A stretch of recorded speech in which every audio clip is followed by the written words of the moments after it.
ان کو جو ہے سانس کی تکلیف ہو جاتی ہے، رات کو بیچاری جب سوتی ہیں تو ان کا ناک بند ہو جاتا ہے، اس کے بعد ان کو سانس لینے میں کافی دشواری ہوتی ہے۔ تو ایک تو ٹھنڈا پاؤں جب صبح اٹھتی ہیں تو ٹھنڈے پاؤں نہ چلیں، کوشش ایک بات یہ ہے کہ سلیپر پہنیں یا کوئی پاؤں کو گرم رکھیں، یعنی کہ گھر کے اندر فلورنگ میں بھی یہ مسئلہ ہوتا ہے، جہاں پر فلور ہے تو وہاں ٹھنڈے پاؤں رکھنے کی وجہ سے بھی یہ ایک کیفیت ہوتی ہے، ایک بات۔ دوسری بات یہ ہے کہ آپ اپنی غذا کے اندر دیکھیں کہ ڈیری غذا آپ کی کتنی ڈیری آئٹم کتنا استعمال کریں۔ اگر ڈیری آئٹم کچھ زیادہ نہیں ہے تو بہت اچھی بات ہے، نہیں تو اس کے علاوہ میرا آپ قہوہ استعمال کریں۔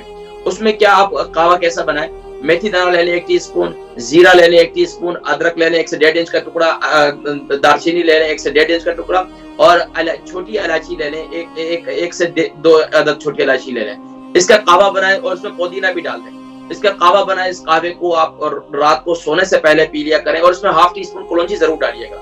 اس کا خوب اچھی طریقے سے ابالیں، اس کا قہوہ ضرور پیئیں۔